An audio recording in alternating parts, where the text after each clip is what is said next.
बिस्मिल्लाहिर्रहमानिर्रहीम। आज का जो हमारा टॉपिक है ये है लॉन्ग क्वेश्चंस पार्ट 2 और एक्सरसाइज है 2.2 जो कि कंपाउंड इंटरेस्ट पर बेस कर रही है बिजनेस मैथमेटिक्स आईकॉम पार्ट 1। पिछले कुछ हम लोगों ने क्वेश्चंस आपको कराए थे, 5 वो थे और 4 के करीब ये हैं, तो ये 9 कुछ क्वेश्चंस बन जाते हैं जिनको आपने देख लेना है। तो आइए इसके अंदर जो क्वेश्चंस हैं अगर इसको हम इन कंटिन्यूशन लेके चलें तो 5 पिछले में किए तो मतलब ये बन जाएगा इनफैक्ट 6 क्वेश्चन और ये बन जाएगा आपका इनफैक्ट 7 क्वेश्चन। ठीक है, 8 और 9।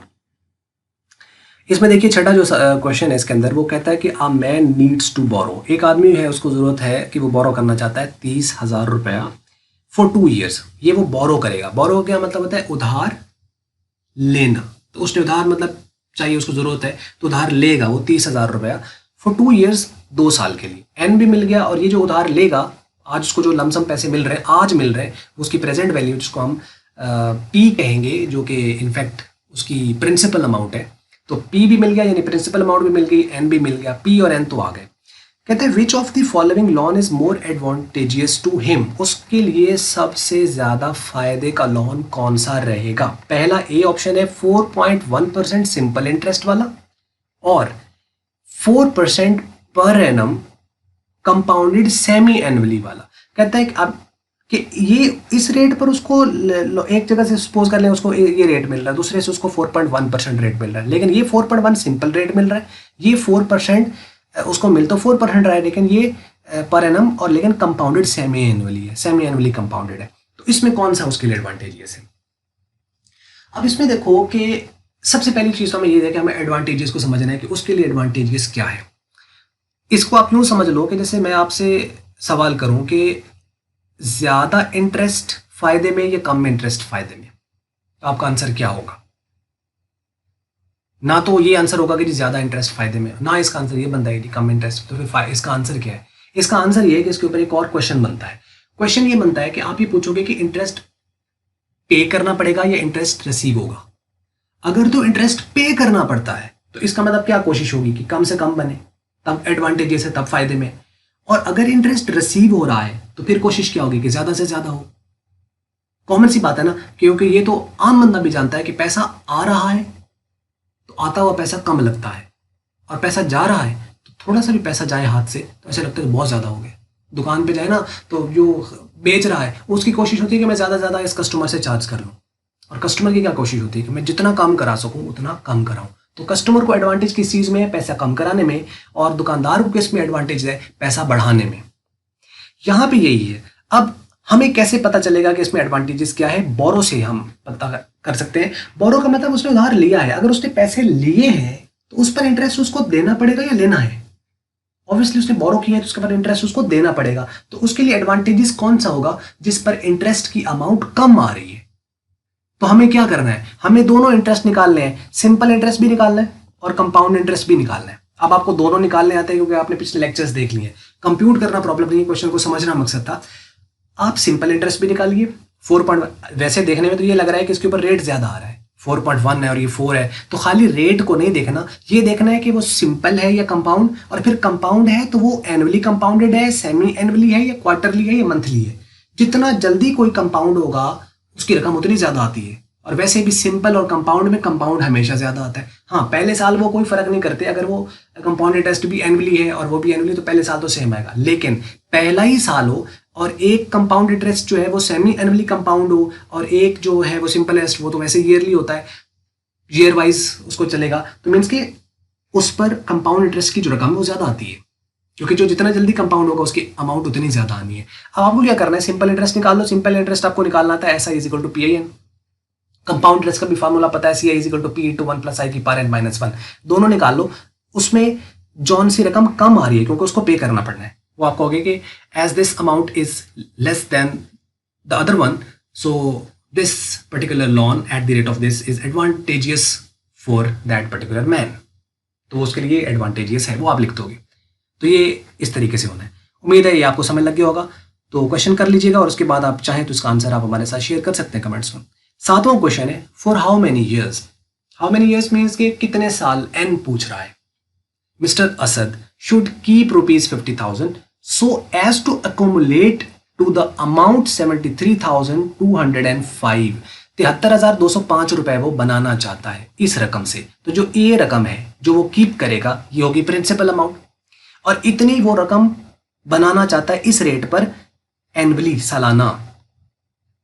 ठीक है, ये रेट सालाना है। तो वो कहता है कितने साल में ये रकम यहां से यहां हो जाएगी इस रेट पर, एन फाइंड करना है। ये हो जाएगी मतलब ये ए है, ये टोटल अमाउंट है, एकोमुलेटेड अमाउंट है। अब हम क्या करेंगे, चूंकि ए गिवन है तो हम ए का फॉर्मूला यूज करेंगे, लेकिन कंपाउंड इंटरेस्ट वाला या सिंपल इंटरेस्ट वाला, मतलब कौन से टॉपिक से, कंपाउंड वाला, क्योंकि कंपाउंडेड का लफ्ज आया है। तो कंपाउंड इंटरेस्ट के केस में ए का फॉर्मूला क्या होता है, A is equal to P into 1 plus I की पावर एन, ये फॉर्मूला होता है। अब इसमें पी भी है 50,000, आई भी है 10%, और एन आपको फाइंड करना है, और ए भी गिवन है। तो आप ए की जगह ये वैल्यू पुट कर दो, पी की जगह ये पुट कर दो, ये वाली रकम उधर जाके इसको डिवाइड कर देगी। उसके बाद आप इसको फैक्टर लगाओगे और ये कंप्यूट होता आएगा, सिर्फ एन ऊपर पार होगी वो, उसमें हमें फिर लॉग लेना पड़ेगा। आपको पता है जब वेरिएबल जो है वो आ जाए एज अ पार तो हमें लॉग लेना पड़ता है। तो लॉग लेंगे तो आपको पता है लॉग एन को पहले ले आता है, तो उसको सॉल्व कर लेंगे। इस तरह के क्वेश्चन पहले हमने किए हुए हैं, तो आपको पता, अगर आपने वो देखे हैं तो आपको यकीनन पता होगा। नहीं देखे तो फिर आप उनको देखें पहले बेसिक्स को, फिर आप इसको सॉल्व कर पाएंगे। अच्छा, एक तो चीज़ यहाँ पर ये होगी, और दूसरा कंपाउंडेड चूंकि एनुअली है तो कोई फर्क नहीं पड़ेगा, ये सालाना रेट है तो एन साल में निकल आएगा। ये तो क्लियर होगी यहाँ पे। आठवां जो क्वेश्चन है वो कहता मैन बोरोड, बोरो की है उसने, यानी उधार उसने लिया है ₹1,00,000। 1 लाख है तो मीन्स कि इसके साथ आप 5 जीरो लगा दें तो 1 लाख वो रकम बन जाएगी। Eight the rate of 6% simple interest, उसने 1 लाख बोरो किया है 6% सिंपल इंटरेस्ट पर, मतलब उसने लोन लिया और उसका उसने 6% इंटरेस्ट पे करना है सिंपल इंटरेस्ट। वो कहते हैं and invested the same amount, उधर से उसने किसी से पकड़े और उसको कहा कि मैं तुम्हें 6% दूंगा। वो जो रकम उसको पास मिली 1 लाख, वो 1 लाख उसने आगे दे दिया। Invested the same amount at 6%, आगे भी 6% पे दिया है, तो फायदा तो कोई ना हुआ, नहीं फायदा वो होगा कैसे, क्योंकि वो कहता है 6% कंपाउंडेड क्वार्टरली। एक तो ये कंपाउंड है, दूसरा क्वार्टरली कंपाउंडेड है, तो फर्क तो पड़ेगा ना। What he gains after 5 year, उसको गेन क्या हुआ है। एक तो बात तय है कि उसको 6% वहां पे भी है, लेकिन वो सिंपल इंटरेस्ट है, ये 6% कंपाउंड इंटरेस्ट है जो कि क्वार्टरली कंपाउंडेड है, तो ये वाला इंटरेस्ट तो बनेगा ज्यादा, ये बनेगा कम। लेकिन उसने पूछा गेन क्या हुआ, क्योंकि ये उसको मिलने हैं ये उसने देने हैं, तो इन दोनों का डिफरेंस ले लेंगे। तो जितना कंपाउंड इंटरेस्ट ज्यादा, सपोज कर लो, फर्ज कर रहा हूं कि अगर उसका 150 कंपाउंड इंटरेस्ट आया और सिंपल इंटरेस्ट 100 रुपए आया, तो उसका गेन क्या हुआ, 150 माइनस 100, तो 50 रुपया उसका गेन है। इस तरह करके आपने गेन निकाल लेना है। अब आपको क्या करना पड़ेगा, यहाँ पे देखो पी भी है, आई भी है, और बोरोड दिस फॉर दिस, उसमें 5 साल, एन आपके पास क्या है 5, तो आपके पास एन भी है, आई भी है, पी भी है।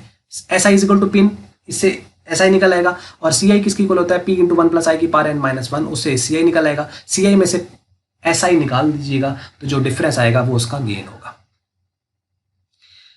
9वां क्वेश्चन है the capital of the business grows eight the rate of 12% per annum compounded quarterly. ये क्वार्टरली कंपाउंडेड है, ठीक है।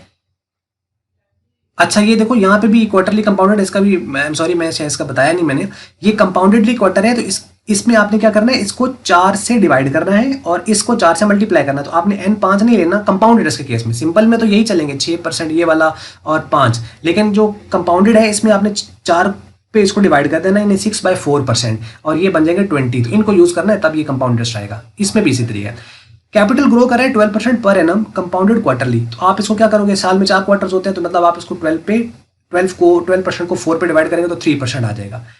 If the present capital is, present capital mean के प्रेजेंट वैल्यू उसकी, यानी उसकी प्रिंसिपल अमाउंट, तो ये पी भी है, आई आपके पास 12% से क्वार्टरली अगर देखें तो 3% बनता है।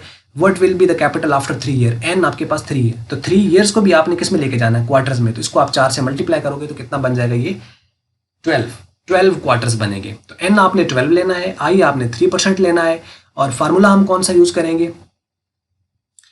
ग्रो करता है क्वार्टरली प्रेजेंट वैल्यू, अगर what will be the capital after this, उसका कैपिटल कितना होगा, मतलब ए वो पूछ रहा है, टोटल पूछ रहा है ना, तो टोटल ए होता है कॉमुलेटेड अमाउंट, तो ए इज इक्वल टू क्या होता है, पी इंटू 1 प्लस आई की पावर एन। तो अब आपको पी कितना पुट करना है, 3 लाख, और 1 एज इट इज आ जाएगा, आई की जगह आपका 3% आ जाएगा, और जो एन है उसकी जगह 12 आ जाएगा, तो इसको आप कंप्यूट कर लें, ये आपके पास आ जाएगा। तो ये है जी इसका तरीकाकार।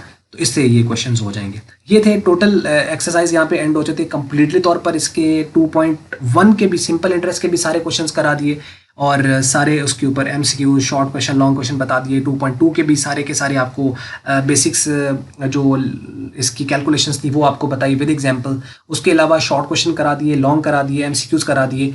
तो अब यहाँ पे आपकी ये 2 एक्सरसाइज कंप्लीटली एंड हो जाती हैं सिंपल इंटरेस्ट और कंपाउंड इंटरेस्ट की। नेक्स्ट अब आपके पास है 2.3 जो कि एन्युटीज़ के ऊपर है। अब उसको हम स्टार्ट करते हैं और इसके बाद अब आने वाले लेक्चर्स वही है। अगर आपको मल्टीपीडिया की वीडियो अच्छी लगी इसको आप लाइक कर लें, शेयर कर लें दूसरों के साथ। अगर आपको अच्छी नहीं लगी इसको आप कर दें डिसलाइक। और वीडियो देखने का हमेशा की तरह बहुत बहुत शुक्रिया।